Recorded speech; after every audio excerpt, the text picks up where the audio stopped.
France کے ایک چھوٹے سے گاؤں میں ایک لوہار رہتا تھا۔ وہ فرانس کے بادشاہ کی طرح امیر بننا چاہتا تھا۔ دولت جمع کرنے کے لیے اس نے لوہاری کا پیشہ ترک کر کے چوری کا پیشہ اپنایا۔ اسے یہ معلوم ہوا کہ فرانس کے بادشاہ کی اکلوتی بیٹی ہے اور راجکماری سے شادی وہی کر سکتا ہے جو امیر ترین ہو۔ اس نے سوچا کہ لوہاری کے پیشے میں رہوں گا تو کبھی امیر نہ بن پاؤں گا۔ ابتدا میں اس نے چھوٹی موٹیاں چوری کی، لیکن بعد میں وہ بڑی بڑی چوریاں کرنے لگا، اور اس طرح وہ چوری کرنے میں اس قدر چلاک ہو گیا کہ اس کا نام ہی چلاک چور پڑ گیا۔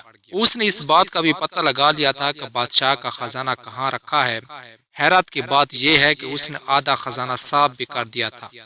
اب وہ امیری کی زندگی بسر کر رہا تھا، نہایت شان و شوکت سے رہتا تھا، مگر ادھر بادشاہ فکر مند رہنے لگا۔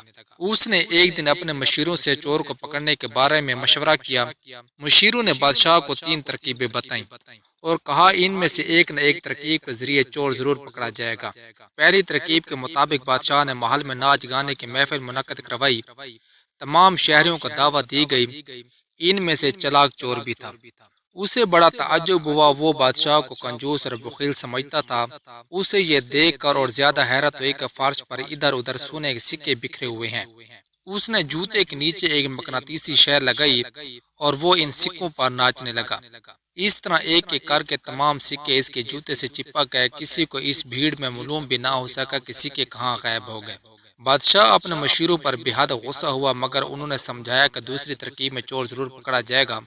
دوسری ترکیب کے مطابق پھر ناچ گانے کی محفل سجائی گئی، لیکن محفل ختم ہونے کے بعد تمام مہمانوں کو رات محل میں سونے کے لیے کہا گیا۔ کچھ ہی دیر بعد سب خواب خرگوش کے مزے لینے لگے، لیکن چلاک چور کو نیند نہ آئی۔ اس نے راجکماری سے ملنے کا ارادہ کیا۔ وہ راجکماری کے خوابگاہ میں داخل ہوا۔ اس نے آہستہ سے آواز دی، راجکماری کیا تم سو گئی ہو؟ راجکماری آواز سن کر چونک پڑی۔ اس نے کہا تم کون ہو اور اس طرح چوری چھپے تمہیں یہاں آنے کی ہمت کیسی ہوئی؟ راجکماری میں تو صرف یہ کہنے آیا ہوں کہ آپ بے حد حسین ہیں۔ اپنی تعریف سن کر راجکماری بہت خوش ہوئی۔ اس نے سوچا ہو نہ ہو یہی وہ چلاک چور ہے۔ چنانچہ دوسری ترکیب کے مطابق اس نے چور کو اندر آنے کے لیے کہا۔ چور خوشی خوشی اندر داخل ہوا۔ راجکماری نے کہا تم پہلے شخص ہو جس نے میرے حسن کی تعریف کی ہے۔ اس تعریف کے لیے میں تمہیں ایسا انعام دینا چاہتی ہوں جو تمہیں ہمیشہ یاد رہے گا۔ چلاک چور راجکماری کے باتوں کو نہ سمجھا، وہ راجکماری کے پاس گیا۔ راجکماری نے اس کی پیشانی کا بوسہ لیا۔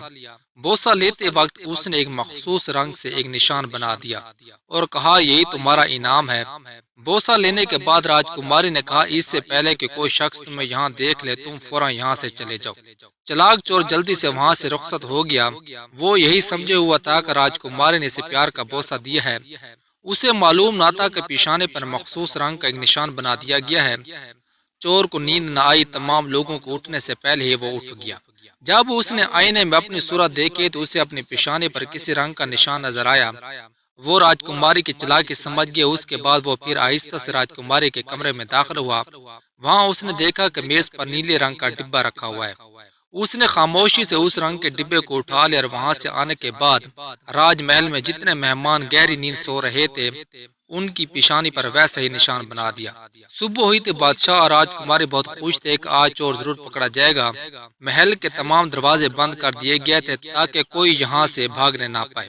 بادشاہ اور راجکماری جب راج محل میں پہنچے تو انہیں تمام مہمانوں کے پیشانے پر مخصوص رنگ کے نشان دیکھ کر حیرت ہوئی۔ اس طرح دوسری ترکیب بھی فیل ہو گئی تھی۔ بادشاہ اپنے مشیروں پر گرم ہوا۔ مشیروں نے کہا کہ حضور پریشان ہونے کی ضرورت نہیں، تیسری ترکیب میں چور بچ کر نہ جائے گا۔ ترکیب یہ ہوگی کہ راجکماری کے کمرے میں ایک تہہ خانہ بنا کر اسے اس طرح ڈھانپ دیا جائے گا کہ کسی کو اس کا پتہ نہ چل سکے۔ جو ہی چور کمرے میں داخل ہوگا سیدھا تہہ خانے میں چلا جائے گا اور پھر اس کا وہاں سے باہر نکلنا مشکل ہو جائے گا۔ بادشاہ کو یہ ترکیب بہت پسند آئی۔ اس نے تہہ خانہ بنانے کا حکم دیا۔ کچھ دنوں بعد رقص و سرور کی محفل منعقد ہوئی۔ تمام شہریوں کو دعوت دی گئی۔ پروگرام ختم ہونے کے بعد تمام مہمانوں سے راج محل میں سونے کے لیے کہا گیا۔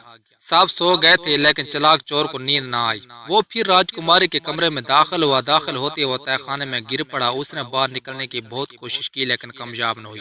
راجکماری نے چور کے تہہ خانے میں گرنے کی آواز سن کر زور سے چلایا چور چور۔ راجکماری کی آواز سن کر بہت سے مہمان چور پکڑنے کے لیے راجکماری کے کمرے میں داخل ہوئے اور وہ بھی تہہ خانے میں جا گرے۔ جب بادشاہ اور اس کے مشیر وہاں پہنچے تو انہوں نے دیکھا کہ تہہ خانے میں بہت سے لوگ گرے ہوئے ہیں۔ یہ پتہ لگانا مشکل ہے کہ ان میں اصل چور کون ہے۔ بادشاہ یہ ترکیبی فیل ہوتے دیکھ کر غصے سے سرخ ہو گیا۔ وہ اپنے مشیروں پر برس پڑا، تمہاری سب ترکیبیں ناکام ہو چکی ہیں، تم میرے مشیر بننے کے لائق نہیں ہو۔ کچھ دیر بعد راجکماری نے بادشاہ کے کان میں کچھ کہا۔ بادشاہ نے بغور سنا اور سار ہلا کر ہاں کہا۔ بادشاہ نے اپنے تمام مہمانوں سے مخاطب ہو کر کہا، بھائیو، آپ میں ایک چلاک چور موجود ہے جس نے میرے مشیروں کو بھی مات دے دی ہے اور اپنی ذہانت و عقل مندی ثابت کر دکھایا ہے۔ میں چاہتا ہوں کہ وہ اپنے آپ کو زہر کر دے تاکہ راجکماری کی شادی اس سے کر دوں۔ مہمانوں میں سے 20 لوگ راجکماری سے شادی کرنے کے لیے آگے بڑھے۔ بادشاہ نے اپنی بیٹی سے پوچھا، کیا تم اسے پہچان سکتی ہو؟ راجکماری نے کہا، میں اس کی شکل و صورت نہیں جانتی، مگر آنکھ بند کر کے اس کی آواز پہچان سکتی ہوں۔ چلاک چور آگے بڑھا، اس نے اپنا سر جھکایا اور ادا بجا لاتے ہوئے کہا، راجکماری، چلاک چور آپ کی خدمت میں حاضر ہے۔ راجکماری نے آواز سنتے ہی پہچان لیا اور خوشی سے چلی، ابا جان، یہی وہ آدمی ہے۔ بادشاہ نے کہا، اگرچہ تم سزا کے مستحق ہو، لیکن میں نے سب کے سامنے وعدہ کیا ہے، اس لیے راجکماری کی شادی تم سے کرتا ہوں۔ آج سے تم اس ملک کے راجکمار ہوں گے، مگر اس سے پہلے تمہیں وعدہ کرنا ہوگا کہ پھر کبھی چوری نہ کرو گے۔ حضور، چلاک چور نے کہا، میری صرف 3 خواہشیں تھیں، ایک آپ کی طرح امیر ہونا، دوسرے آپ کے جیسے محل کا مالک ہونا اور تیسرے راجکماری سے شادی کرنا۔